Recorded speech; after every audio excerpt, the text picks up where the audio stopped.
Ganjar kritik penegakan hukum di era Jokowi.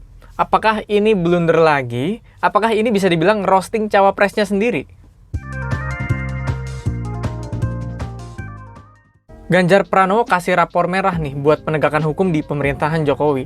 Secara konteks, Ganjar sebetulnya menyinggung putusan MK yang punya pengaruh buruk ke nilai penegakan hukum di Indonesia. Dari skala 1 sampai 10, kata Ganjar, penegakan hukum di era Jokowi dinilai cuma 5. Dia bilang nilai ini jadi jeblok di akhir-akhir pemerintahan Jokowi ini. Akhir-akhir ini kita juga sadar lah ya kalau Ganjar ini semakin sering kritik pemerintah. Kemungkinan besar karena Jokowi makin lama makin condong ke pasangan Prabowo Gibran kayaknya ya. Jadinya Ganjar mungkin kayak semakin mulai berani kritik pemerintah gitu.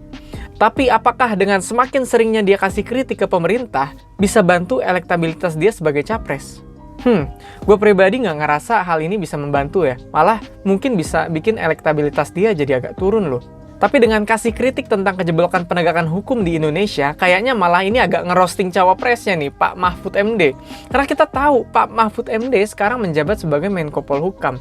Kepanjangannya tuh Menteri Koordinator Bidang Politik, Hukum, dan Keamanan. Jadi secara nggak langsung, Ganjar juga bilang kalau kinerja Mahfud MD jeblok nih kayaknya.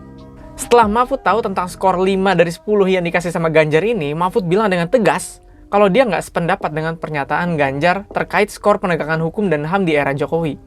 Mahfud bilang skor penegakan hukum dan HAM di Indonesia ini lagi ada di posisi tertinggi malah. Tingkat kepuasan terhadap pemerintah punya nilai 73 dan kinerja Polhukam punya nilai 76. Aneh bin ajaib, pasangan ini agak kelihatannya agak kurang kompak gitu ya, dan saling nggak setuju sama satu sama lain. Tapi kalau mau lihat dari sisi positifnya, punya pasangan yang bisa saling kasih kritik, bisa kasih masukan, dan bisa bertukar pikiran satu sama lain itu kan bisa bikin sesuatu jadi semakin baik lagi ke depannya. Tapi ya itu kalau mau kita ambil positif-positifin aja gitu loh. Tapi kalau dari PDIP, Puan bilang kalau kritik Ganjar itu bukan instruksi dari partai sebetulnya. Puan sih bilangnya Ganjar ngomong begitu karena pasti punya data yang dia pegang. Dan Puan sebagai DPP PDIP juga bilang kalau Ganjar dan Mahfud sebetulnya kerap menyampaikan atau melakukan hal-hal yang memang harus dievaluasi gitu. Merosotnya elektabilitas Ganjar Mahfud juga bakal jadi evaluasi buat tim pemenangan nasional mereka. Kalau kata Ketua DPP Golkar, Nusron Wahid, tentang penegakan hukum yang skornya jeblok, harusnya tanya ke Mahfud dong, kata Pak Nusron gitu. Kan Mahfud Menko Polhukamnya, otomatis dia yang bertanggung jawab di bidang itu. Ya nggak salah juga sih. Menurut gue juga kalau Ganjar mau elektabilitasnya naik, kepleset lidah gini harus agak dikurangin kayaknya ya. Karena sama kayak kontroversi penolakan U20 Israel saat itu dan juga semua kontroversi-kontroversi yang udah pernah dia ciptakan, kadang-kadang mulutnya sendiri nih yang jadi bumerang buat turunnya elektabilitas dia.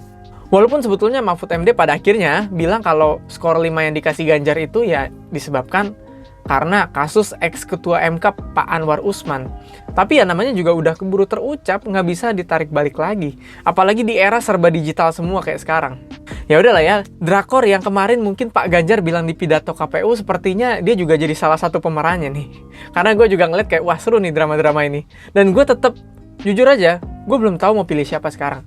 Gue masih nunggu debat capres-cawapres. Kalau kalian sendiri pilihnya siapa?